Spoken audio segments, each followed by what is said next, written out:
Before we start, I'm going to ask Vali Padiachi, who is the Senior Advisor to the AMEU, just to recap the first session that happened on Wednesday in the series, and then to also give an overview of the series of webinars that these two established organizations have put together.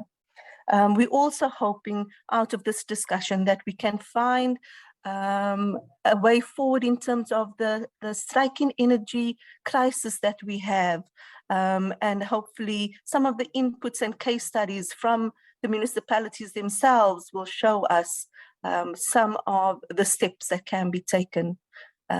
So Vali, over to you. Thanks, Madam Chair.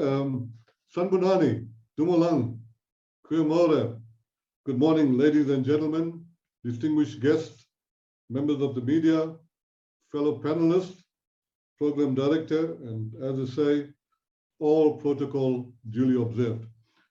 I think just to cover what the chairperson has requested on just an overview of the series of webinars, the leadership of both the AMEU and SAIEE decided over 2 years ago, actually before COVID-19 pandemic had started, that given the significantly evolving power generation and power delivery landscape globally, inclusive of inter alia of the need to decarbonize the electricity landscape, energy landscape, and the known challenges related to the current ESCOM and municipal power utilities in effectively and efficiently executing their respective service delivery mandates, there was a need to give serious thought and consideration in crafting out in a shared forum like this of all relevant and diverse stakeholders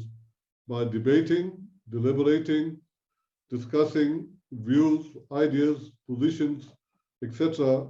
on how a future digitalized municipal distribution power utility would look like in the future. There was also cognizance and an appreciation that ESCOM as a major and fellow power utility has to play a significant and important role in the aforesaid debate and deliberations. The AMEU, and this is quite important, is also of the view that restructuring only ESCOM in isolation is not going to solve the known challenges in power generation and power delivery sectors. No doubt fixing ESCOM, as also inter alia encapsulated in the recently announced State President's electricity plan, must be given top priority, and the AMEU supports this.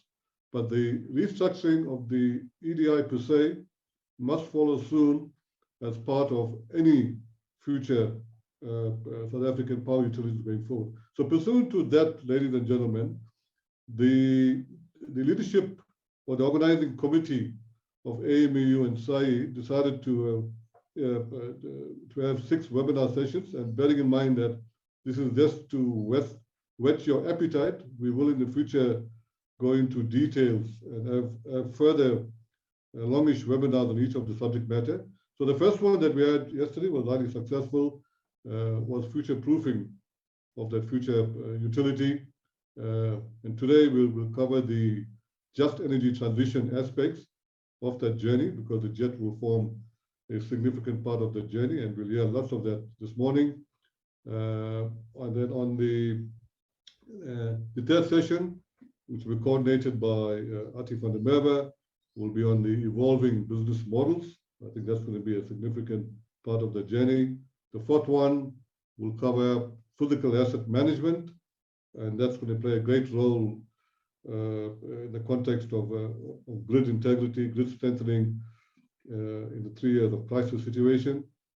Another important aspect, the fifth session will cover grid integration.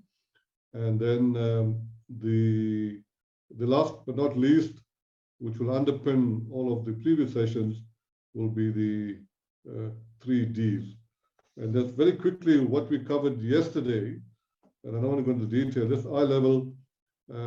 We took you through the understanding of future proofing and the need for future proofing given that evolving journey. We talked about the digitalized municipal utilities of the future, some aspects of that, the evolving power sector, the need for future-proofing, the evolving power sector, the trends, the key success factors, the role of flexible technologies in a future-proofed system. Importantly, how distributed energy resources are changing the scope, the role of the jet, the role of the evolving models, our understanding of grid stability and the need for future-proofing. And this the last points, the new wave of the decentralized energy markets as opposed to the current centralized markets. And importantly, we gave context to the South Africa's power crisis and the need for future-proofing. And then importantly, we also gave you a perspective on the AMEU stance on the restructuring of the EDI and so on. So Madam Chair, I think I hope I've covered what you requested, and I'll end back to you. Thank you very much.